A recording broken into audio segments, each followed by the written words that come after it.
ایک درجی کارخانے کا مالک تھا اور میری ایک ہمسائی تھی جس کا شوہر فوت ہو چکا تھا۔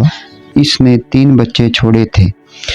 ایک دن وہ میرے کارخانے میں آئی اور کہنے لگی، میرے پاس ایک سلائی مشین ہے جس پر میرا شوہر کام کرتا تھا اور ہم اس پر کام کرنا نہیں جانتے۔ میں چاہتی ہوں کہ ان یتیم بچوں کی کفالت کروں۔ کیا میں اس مشین کو آپ کے کارخانے میں لا کر آپ کو کرائے پر دے سکتی ہوں تاکہ مجھے کچھ آمدن ہو اور میں اپنے خاندان کا پیٹ پال سکوں؟ میں اس کی بات سن کر شرمندہ ہو گیا، اور شرم کبھی بھی برائی کی طرف نہیں لے جاتی۔ میں نے کہا، بہن بالکل، آپ اسے میرے پاس بھیج دیں۔ جب اس نے مشین بھیجی تو میں نے دیکھا کہ وہ بہت پرانا ماڈل تھا اور کسی کام کا نہیں تھا، لیکن میں اس عورت کا دل نہیں توڑنا چاہتا تھا۔ میں نے پوچھا، بہن آپ اس مشین کا کیا کرایہ لینا چاہتی ہیں؟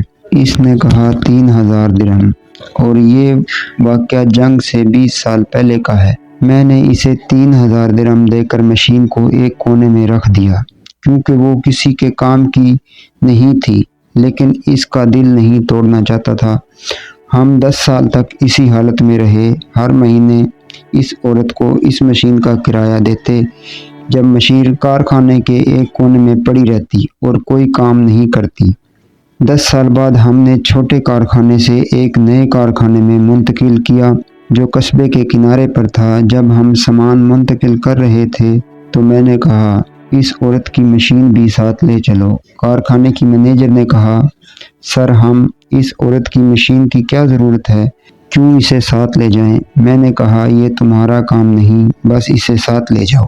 دن اور سال گزرتے گئے، پھر جنگ شروع ہو گئی۔ خدا کی قسم، اس علاقے میں سب کچھ تباہ ہو گیا سوائے میرے کارخانے کے۔ جنگ کی وجہ سے اس عورت سے بھی رابطہ منقطع ہو گیا۔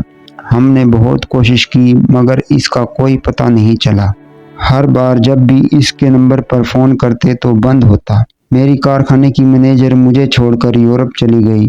2 ماہ بعد اس نے مجھے فون کیا اور کہا، میں نے ایک خواب دیکھا ہے اور میں چاہتی ہوں کہ آپ اسے سنیں۔ میں نے پوچھا، وہ کیا خواب ہے؟